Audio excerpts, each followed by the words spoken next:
It started like any other day. The sun was out, the streets were buzzing, and people were just going about their lives. But for one woman, what should have been a simple afternoon turned into a nightmare. She had done nothing wrong, just running errands, minding her business, when suddenly, flashing red and blue lights lit up behind her. A routine traffic stop? Maybe. But something fell off from the start. The officers approached with a certain energy, the kind you recognize instantly if you've ever been in this situation before. Their eyes weren't just watching her. They were judging her, assuming things about her before she even had the chance to speak. She rolled down her window, calm but cautious. License and registration. She handed them over without hesitation, her fingers steady, her breath even. She knew how these situations could go, and she wasn't about to make a wrong move. But then the question started. Where are you headed? Where did you come from? Do you have anything in the car we should know about? They weren't asking everyone these things today. Just her. Her patience was wearing thin, but she kept her voice level. Is there a reason I'm being stopped? The officers exchanged a look. A knowing, smug look. Ma'am, step out of the vehicle. Her stomach dropped. She had done nothing wrong. Absolutely nothing. But she knew better than to argue in that moment. So she stepped out, hands visible, just like she'd been taught. Just like so many had been taught. And that's when it got worse. They didn't just want her out of the car. They wanted to search it. No explanation, no real cause, just the assumption that she had something to hide. She felt anger rise in her chest, but she swallowed it down. She knew how dangerous it could be to show frustration, even when you were in the right. Am I being accused of something? She asked again. One officer smirked. We have reason to believe you're involved in some suspicious activity. That was it. That was the moment she knew exactly what was happening. It wasn't about any law she had broken, it was about who they thought she was. She took a breath, steadying herself. Then, with a slow, deliberate motion, she reached into her pocket and pulled out her phone. A couple of taps, and then she brought it up to her ear. Hey, honey, she said, her voice calm, almost casual. The officers tensed. Yeah, I'm being stopped right now. Can you talk to them? She turned the screen toward the officers, and in an instant, the smug confidence in their faces faded. Because staring back at them from the phone screen was the face of her husband, one of the most powerful legal figures in the country, the U.S. Attorney General. The shift in energy was instant. The officers stiffened, glancing at each other in silent panic. They knew they had messed up. And now there was no way to undo it. And just like that, the power dynamic flipped.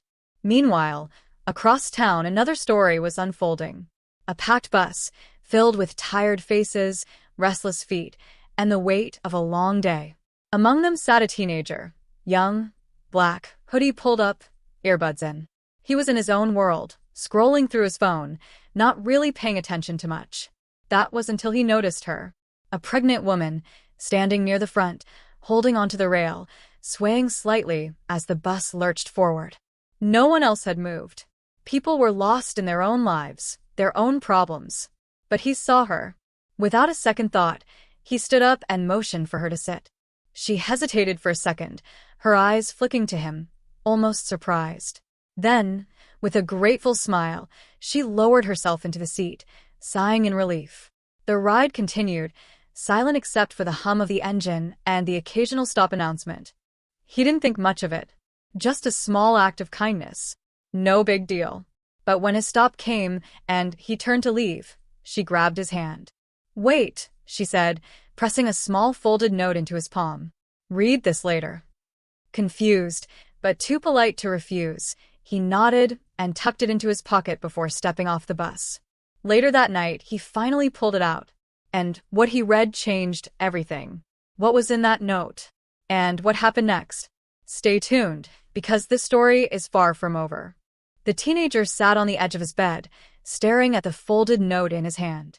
His fingers brushed against the paper, feeling its slight crinkle, the weight of it somehow heavier than it should have been. What could she have possibly written? Maybe it was just a simple thank you. Maybe it was nothing important at all. Still, something about the way she handed it to him, the look in her eyes, made him hesitate. He took a deep breath, unfolded the note, and let his eyes scan the words scribbled in neat handwriting. You have no idea what you've just done for me. Please call this number when you get the chance. It's important. His heartbeat picked up. What did that mean? What exactly had he done, besides give up his seat? His mind raced with possibilities, but none of them made sense. Why would she ask him to call her? He didn't even know her name. For a moment, he considered tossing the note aside, ignoring it altogether. But curiosity pulled at him. After another deep breath, he reached for his phone and typed in the number. His thumb hovered over the call button. Then, with a quick exhale, he pressed it. It rang twice before a voice answered. Hello. It was her. Hey, he said, suddenly feeling awkward. You gave me this note on the bus today.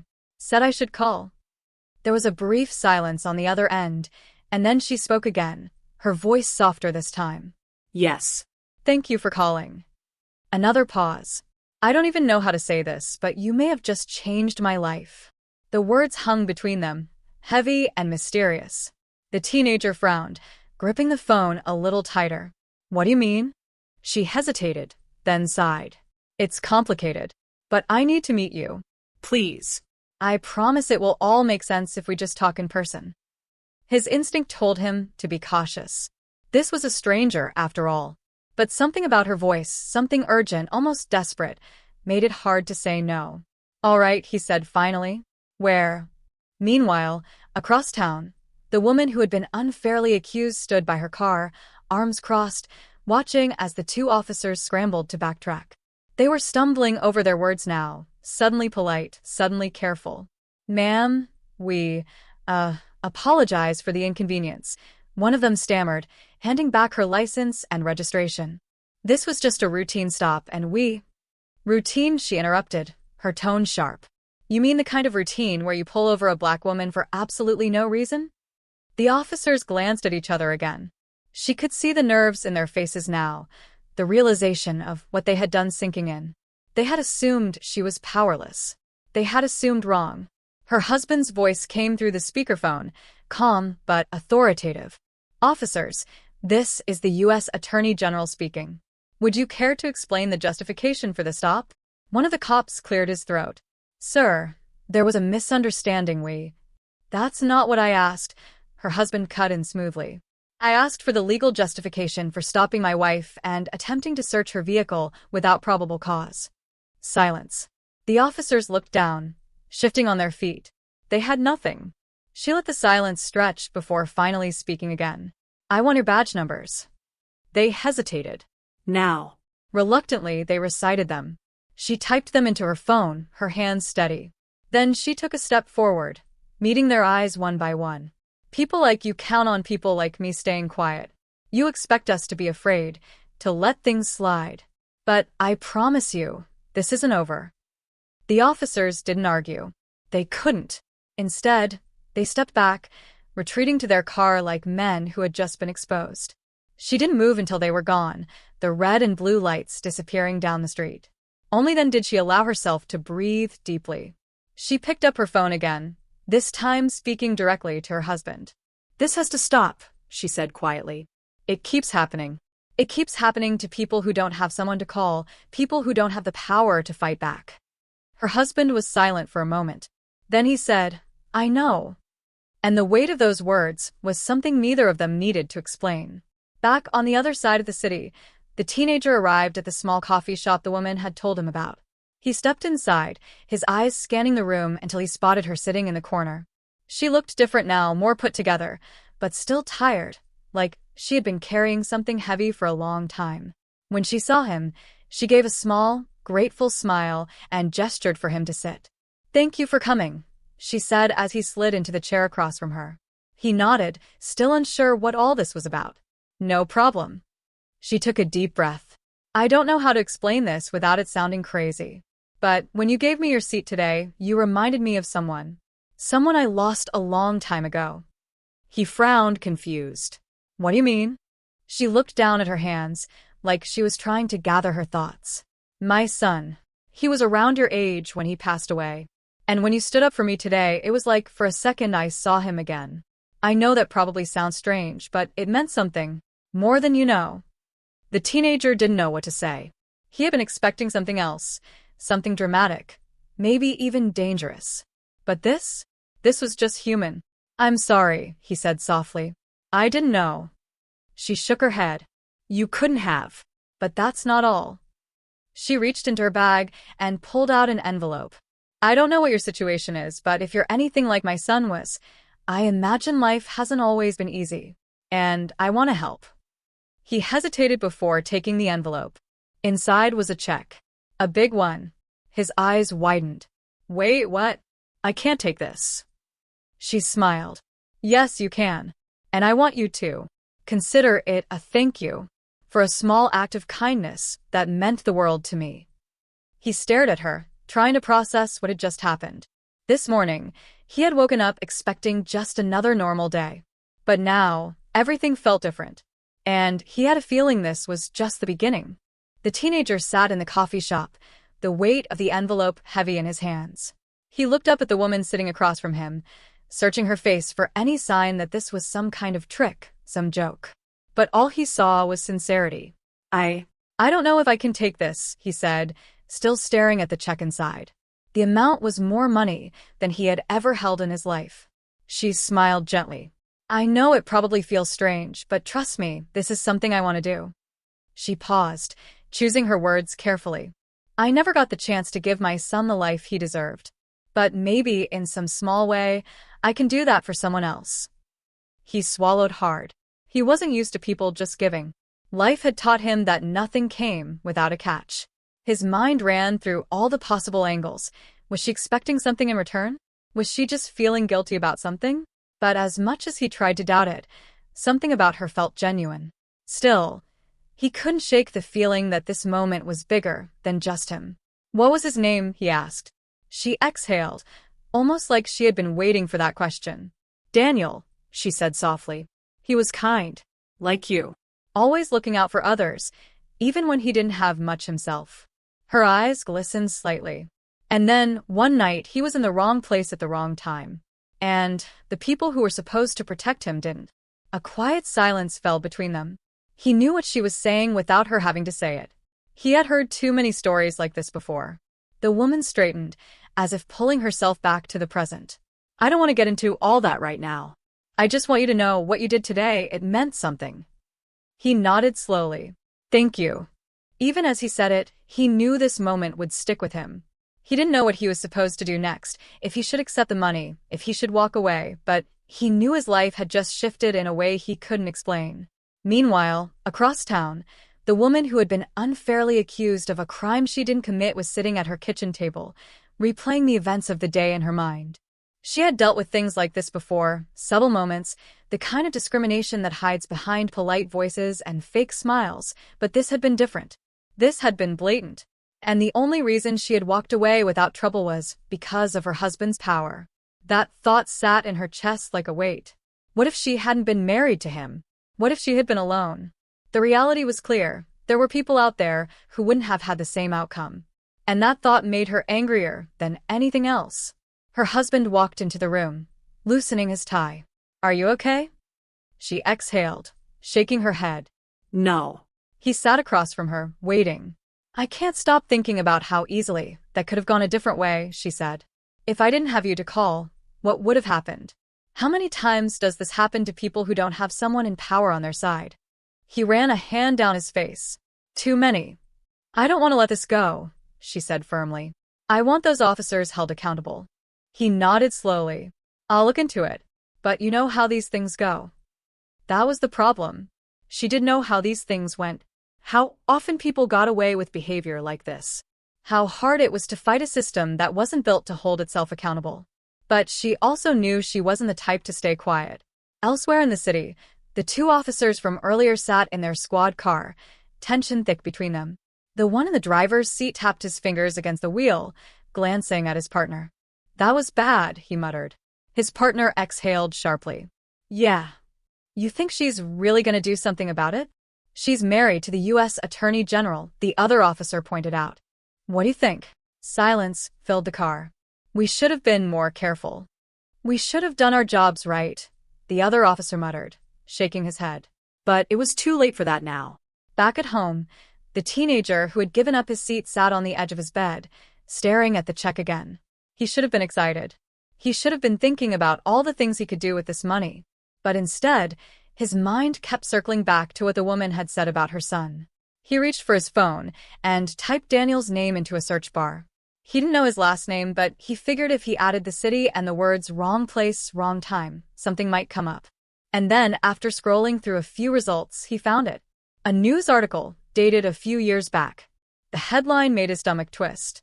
Teen fatally shot after misunderstanding with police. He clicked on it. His heart pounded as he scanned the words. Daniel had been walking home from a friend's house when officers stopped him, claiming he matched the description of someone they were looking for. According to the report, there had been a struggle, a misunderstanding, and in the end, Daniel hadn't made it home. He scrolled down and saw the picture of Daniel, and his breath caught in his throat, because Daniel looked just like him. For a long time, he just sat there, staring at the screen, his mind racing. The woman hadn't just been reminded of her son because he was kind. She had been reminded of her son because, in another world, in another moment, he could have been Daniel. His hands clenched into fists. He had always known things were unfair. He had always known that some people got treated differently just because of who they were. But this was personal now. And he had a feeling that the simple act of giving up his seat had just set something much bigger into motion. Something that he wasn't sure he was ready for. But maybe, just maybe, it was something he had to face. The teenager couldn't sleep. He lay in bed, staring at the ceiling. Daniel's picture burned into his mind. It wasn't just the resemblance, it was the realization that if things had gone slightly different in his own life, he could have been the one in that news article. He had been stopped before, questioned, watched closely in stores. But he had always walked away. Daniel hadn't. And now his mother had given him this check, not just as a thank you, but as something deeper.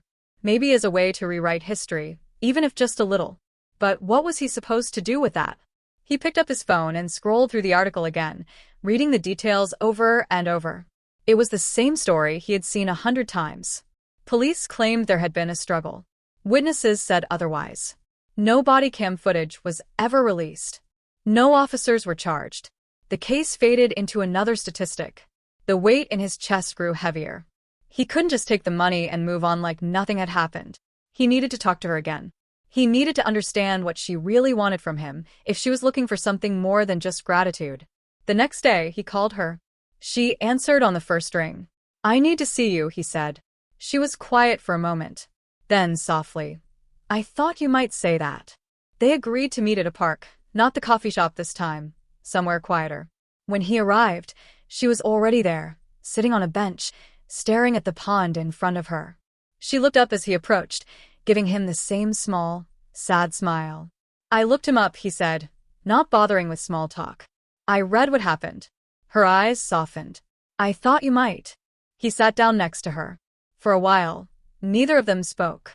They just listened to the rustling of the trees, the distant laughter of kids playing. "I want to do something," he finally said. "I don't know what, but I can't just take this and pretend it doesn't mean more than that." She exhaled, nodding. "I was hoping you'd say that." He turned to her, confused. "I told you that you reminded me of my son," she said. "But it's more than that. When I saw you stand up that day, when I saw the way you didn't hesitate to put someone else before yourself, it made me think. Maybe there are still people out there who do the right thing, even when no one is watching." She paused. "And maybe that means we're not powerless." He felt a lump form in his throat. "What are you saying?" She reached into her bag, pulling out a small stack of papers. "I've been trying to get people to listen for years," she said. "I've been trying to reopen his case. But I'm just one person. And no one listens to one person." She turned to him.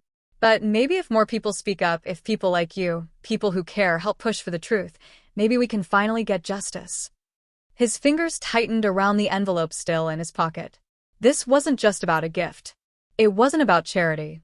She was giving him a choice. And deep down, he already knew what his answer was. Meanwhile, across the city, the woman who had faced the wrongful traffic stop was sitting across from her husband in his office, her hands gripping the arms of the chair. "They're going to cover it up," she said flatly. He sighed, rubbing his temples. "I know." She stared at him. "That's all you have to say?" "I'm working on it," he said. "But you know how these things go. I can't just wave a hand and make it disappear. These officers have protections in place. They'll say they made an error in judgment, maybe issue some meaningless statement, and then it'll be over. She shook her head. That's not good enough. He studied her carefully. Then, what do you want to do? She hesitated. She wasn't sure. But she knew one thing. She wasn't going to let this go. As the tension built in both stories, the officers who had stopped her sat in their squad car once again, this time watching their department's internal affairs office from a distance. They had received a call that morning. Word had spread fast that the Attorney General's wife had filed an official complaint. "We're screwed," one of them muttered. The other didn't answer. He just kept staring ahead, jaw clenched. "What do we do?" There was another long pause. Then, finally, the second officer spoke. "We do what we always do." The first officer turned to him, confused. "And what's that?" He exhaled. "We make sure this doesn't go anywhere." Back at the park, the teenager looked down at the papers in his hands. He didn't know exactly what he was about to step into. But he knew one thing for sure. This wasn't just about a thank you anymore.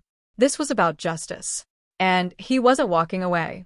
The teenager stared at the papers in his hands, feeling the weight of them in a way he hadn't expected. He had agreed to help, but now that the moment was real, doubt crept in. What if no one listened? What if pushing for justice only made things worse? He thought about his mom, the way she always warned him to keep his head down, to stay out of trouble. She had spent his whole life making sure he stayed safe. But what if staying safe wasn't enough anymore? He looked up at the woman sitting beside him. She was watching him carefully, as if she knew exactly what was running through his mind. "You don't have to do this," she said gently. But he shook his head. "I want to." The decision felt final, even though he didn't know what came next. Across the city, the officers in the squad car were growing restless. Internal Affairs had already asked questions. It wasn't just going to go away like it usually did. And now, word was spreading that the teenager they had barely paid attention to, the one who had unknowingly witnessed their mistake, was getting involved in something bigger. "He's just a kid," the first officer muttered. "He doesn't know what he's doing." The other officer tapped his fingers against the steering wheel, deep in thought. "Maybe not," he admitted. "But people are watching now. And if the wrong people start digging..." He didn't have to finish the sentence. They both knew what could happen if someone with real power started looking too closely. Meanwhile, the teenager's phone buzzed. It was an unknown number. He hesitated before answering. "Hello?" There was silence at first. Then, a voice, deep, measured. "You should stop asking questions." His grip on the phone tightened. "Who is this?" "You don't want to make this harder than it has to be," the voice continued. "Walk away. Before it's too late." The line went dead. His hands were shaking when he lowered the phone. He looked at the woman, his mind racing. "Who was that?" she asked, her expression instantly shifting to concern. "I don't know," he admitted. But deep down, he had a feeling. Someone was trying to scare him off, which meant they were afraid of what he might find. The woman exhaled slowly. "We're getting close to something." He nodded, trying to steady his breathing. "Yeah." For the first time, the reality of what they were up against sank in. This wasn't just about the past. It wasn't just about Daniel. Someone wanted to keep the truth buried. And now they had a reason to fight even harder. The teenager's heart pounded as he sat at the kitchen table, staring at his phone. His mind replayed the voice on the other end of the line, the warning that had been given so clearly. "Walk away. Before it's too late." But it was already too late to walk away. The woman sat across from him, just as tense. She had been through this before, people telling her to let it go, to move on. But this time felt different. There was movement. Pressure. If someone was calling to scare them, it meant they were getting close to something real. "We need to go public," she said finally. "We need to tell Daniel's story again. Louder this time." The teenager swallowed hard. "But what if," he hesitated. "What if they come after me?" She didn't answer right away. Instead, she reached across the table and placed a hand over his. "That's why we do this the right way," she said. "No secrets. No hidden battles. We bring the truth into the light." That night, they worked together. They gathered everything: news articles, witness accounts, the reports that had been quietly buried. They found inconsistencies, missing statements, gaps that didn't add up. They documented everything. And when they were ready, they sent it out to journalists, activists, lawyers. To everyone who would listen. The response was immediate. Within hours, the story was spreading online. The case that had faded into the background was suddenly back in the headlines. People were asking questions, demanding answers. And then the unexpected happened. A video surfaced. It wasn't clear where it had come from, an anonymous source, someone who had kept it hidden all this time. But there it was, grainy footage from a security camera near the scene where Daniel had been stopped that night. And it showed exactly what had happened. There was no struggle, no threat, just a scared teenager with his hands up. And then the gunshot. The internet exploded. The truth was undeniable now. The officers responsible were placed under investigation, their names dragged into the public eye. The department was forced to respond, their usual statements about misunderstandings no longer enough. The teenager watched it all unfold, his hands still shaking. He had helped make this happen. But just as relief was settling in, his phone rang again. Another unknown number. His stomach twisted as he answered. Hello. This time, the voice on the other end wasn't a threat. It was a whisper. You don't know the full story yet. He froze. What do you mean? There was a pause. Then, there's more. The call ended. And just like that, the truth they had fought so hard to reveal was only the beginning. The teenager stared at his phone long after the call had ended. His pulse pounded in his ears. The truth was supposed to be out now. The video had gone viral. The case was being reopened. People were finally paying attention. But this voice, this warning, made it clear that something was still missing. He turned to the woman, his voice barely above a whisper. Someone just called me. Her expression darkened. What did they say? That we don't know the full story. A heavy silence settled between them. She had spent years trying to uncover the truth, only to find out there was still more buried beneath the surface. We need to find out what they meant, she said, standing up. If there's more, we can't stop now. His hands trembled as he gripped his phone. But what if, he hesitated, thinking of the threats, the warning to walk away. What if this gets worse? She met his eyes, her voice steady. The truth is already out there. We just have to see it all the way through. The next morning, the teenager found an email waiting for him. No sender, no subject line. Just a single attachment, a document filled with internal memos from the police department. He scrolled through, his heart pounding with every line. There it was, the missing piece. The night Daniel was stopped, he hadn't just been a random target. He had been watched. The officers had been told to pull him over. Someone had flagged him as a person of interest days before the incident. But why? He took a shaky breath and called the woman. I think I found something. They met at the same park, sitting on the same bench where this all started. He handed her his phone, letting her read for herself. As her eyes scanned the words, her face paled. They were looking for someone else, she whispered. Someone who looked like Daniel. A case of mistaken identity. A name mix-up in the system. The officers hadn't been hunting Daniel specifically, but they had still made a choice that night to act on an assumption rather than the truth. And, because of that, her son had lost his life. Her hands curled into fists. They knew, she said, her voice shaking. They knew this from the start, and they let me believe my son was at fault. The teenager swallowed hard. It wasn't just about the officers involved. This went higher. The people who had buried this information, who had let Daniel's name fade from the headlines, they were just as responsible. We can't stop now, he said. She nodded, her eyes filled with a fire he hadn't seen before. No. We can't. With the new evidence, the case took an even bigger turn. News outlets picked up the story again, this time focusing on the systemic failure that had led to Daniel's death. Protests grew, voices demanding accountability. And this time, the system couldn't ignore them.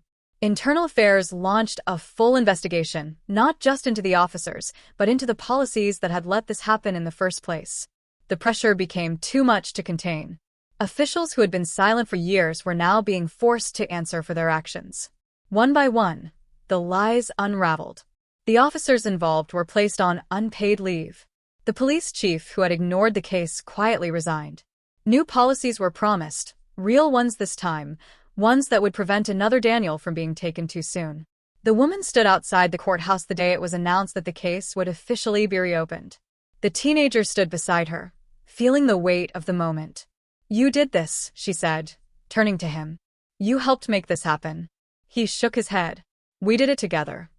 She reached into her bag and pulled out the envelope, the check she had given him the first day they met. He frowned. I told you, I don't need that. I know, she said, pressing it into his hands anyway. But this isn't just about me thanking you. It's about what comes next. He looked at her, confused. You stood up for something bigger than yourself, she continued. And I think you're meant to keep doing that. His throat tightened. He had never seen himself that way before. Just a kid. Just someone trying to do the right thing in the moment. But now, after everything they had fought for, he realized that maybe she was right. Maybe this was just the beginning. As the world moved forward, as the case unfolded in the courts and the system faced its reckoning, one thing became clear. Daniel's story would not be forgotten. And neither would the people who had fought for justice in his name.